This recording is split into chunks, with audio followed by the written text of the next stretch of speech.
नमस्ते सभी को। बीएससी फाइनल ईयर फिजिक्स की क्लास के साथ में मैं ओम प्रकाश स्वामी फिर से हाजिर हूँ। BSc final year quantum mechanics के अंदर अपने सेकंड यूनिट चल रही थी। आज अपन सेकंड यूनिट में श्रोडिंगर समीकरण और उसका काल आश्रित टाइम डिपेंडेंट और काल अनाश्रित टाइम इंडिपेंडेंट फॉर्म है वो अपन स्टडी करेंगे।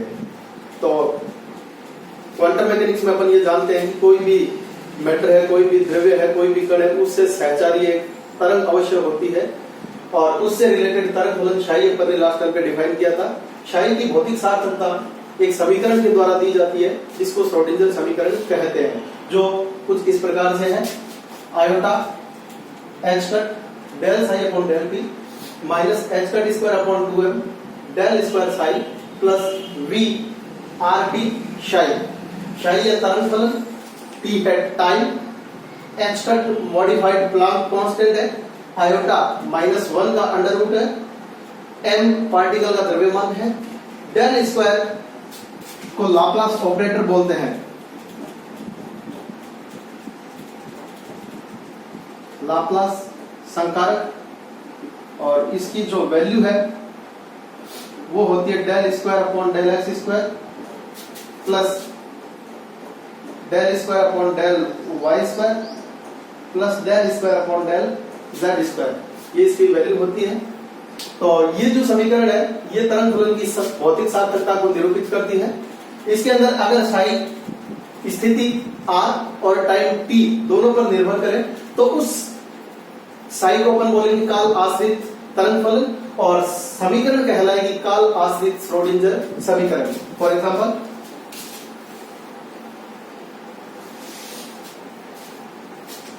टाइम डिपेंडेंट काल आश्रित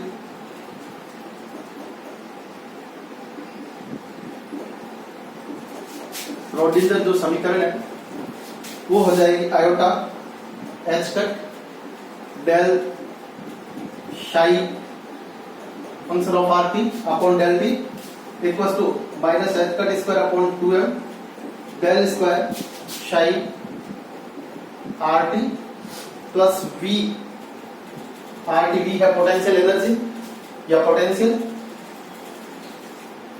आर टी। ये जो इक्वेशन नंबर फर्स्ट है ये टाइम डिपेंडेंट काल आश्रित श्रोडिंगर समीकरण है, आपको ध्यान में रखनी है। डायरेक्ट क्वेश्चन एग्जाम में और कॉम्पिटिटिव एग्जाम में दोनों में पूछा जाता है। Iota h cut del psi upon del t और शाई है वो r और t का फंक्शन है। राइट हैंड साइड में minus h cut square upon 2m del square psi r t plus v r t शाई r t। ये तो है टाइम डिपेंडेंट श्रोडिंगर इक्वेशन। इसकी सहायता से टाइम इंडिपेंडेंट काल अनाश्रित श्रोडिंगर समीकरण अपन डिराइव करते हैं।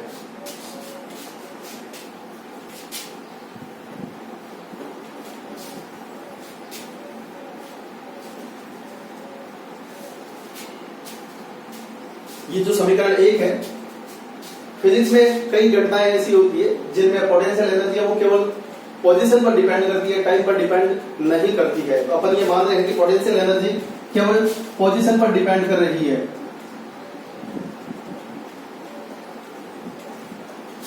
और साथ में अपन ने चरों का पृथक्करण मेथड है जो BSc first year second year mathematics में भी आ चुका है, तो वो अपन यूज में लेंगे। तो शाई जो आर टी है इसको मैं लिख रहा हूं शाई आर और फाई टी के प्रोडक्ट के इक्वल। समीकरण नंबर 2 और 3 का मान समीकरण 1 में प्रतिस्थापित कर रहा हूं। समीकरण 2 एवं 3 का मान समीकरण 1 में रख रहा हूं रखने पर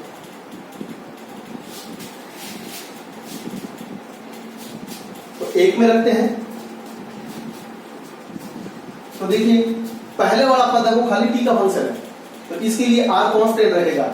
ये आ जाएगा iota h cut phi r आ जाएगा बाहर, सॉरी शाई r आ जाएगा बाहर, यहां बच जाएगा डेल फाई टी अपॉन में डेल टी। बराबर के अंदर माइनस एच का t square upon 2m। Del होता है स्थिति का फलन, तो इसमें टाइम वाली टर्म वो कांस्टेंट रहेगी, वो आ जाएगी बाहर। इसको मैं इससे आगे लिख रहा हूं 5t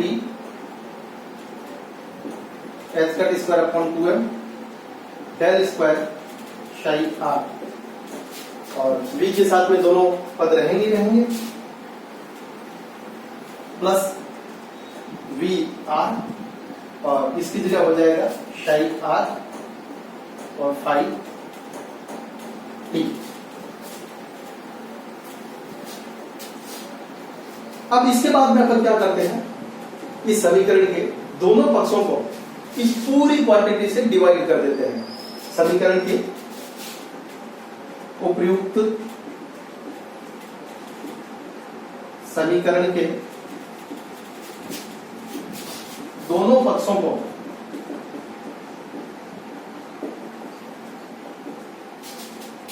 शाई आर 5t से विभाजित करने पर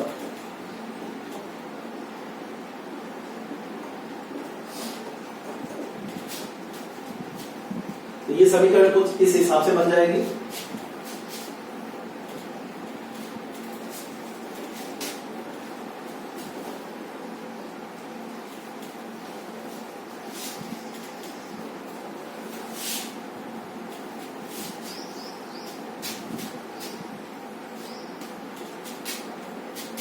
इस समीकरण में इस टर्म का भाग देना है, ये वाली कैंसिल हो जाएगी, बटे में 1/5t हो जाएगा। 1/5t आयोटा h तक डेल 5t अपॉन में डेल t। इधर ये वाला पद हो जाएगा कैंसिल, तो बच जाएगा 1/r माइनस h का टी स्क्वायर अपॉन 2m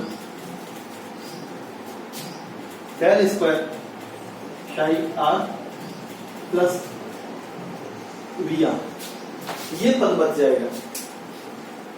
अब जो ये समीकरण आ रही है, इसका लेफ्ट जो पोर्शन है वो केवल t पर ही डिपेंड कर रहा है, और राइट पोर्शन केवल r पर डिपेंड कर रहा है। मतलब अगर t में कोई चेंज होता है तो उसका डायरेक्ट रूप से r पर कोई असर नहीं पड़ेगा, r में कोई सीधा चेंज होता है तो उसका डायरेक्ट रूप से t पर कोई असर नहीं पड़ेगा। ये वाली केवल टाइम पर डिपेंडेंट है और ये वाली केवल पोजीशन पर डिपेंडेंट है। दोनों पद बिल्कुल एक दूसरे पर निर्भर नहीं कर रहे हैं, तो इनको अपन किसी तीसरे पद के इक्वल मान के चल रहे हैं।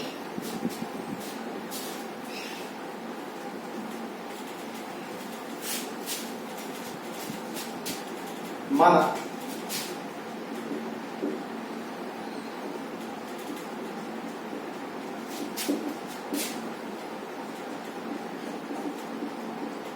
ये कोई ई के इक्वल है, या ये ई के बराबर है, तो इस समीकरण में इसको ई के इक्वल रखते हुए अपन वैल्यू निकालते हैं। ये समीकरण नंबर 5 लगाई है, इसको लगा दिया मैंने 6। इक्वेशन 5 एवं 6 से 1/शाई आर माइनस एच का square upon 2m del square psi are plus we R equals to E R. E भी लिख सकते हैं और ई आर भी लिख सकते हैं। ई यहां पर टोटल एनर्जी को रिप्रेजेंट कर रहा है, ई अपन लिख रहे हैं। यहां से इस इक्वेशन को इस हिसाब से लिखा जा सकता है, माइनस एच का square upon 2m del square psi R बराबर या plus we R psi R equal to E psi R. ये टाइम इंडिपेंडेंट श्रोडिंगर समीकरण है, काल अनाश्रित श्रोडिंगर समीकरण है। ये टाइम पर डिपेंड नहीं कर रही है, प्रत्येक पद केवल और केवल स्थिति का ही फलन है। तो ये समीकरण काल अनाश्रित श्रोडिंगर समीकरण कहलाती है। समीकरण का right hand side total energy को रिप्रेजेंट कर रहा है, लेफ्ट हैंड साइड में भी ये पद गतिज ऊर्जा को और ये पद स्थितिज ऊर्जा को रिप्रेजेंट कर रहा है। गतिज ऊर्जा और स्थितिज ऊर्जा दोनों का जोड़ एक नए फलन के बराबर होता है, नई भौतिक राशि के बराबर होता है, जिसको हैमिल्टोनियन कहा जाता है। तो ये पूरा पद हैमिल्टोनियन कहलाएगा। इसको ये भी लिखा जा सकता है H psi R बराबर E psi R।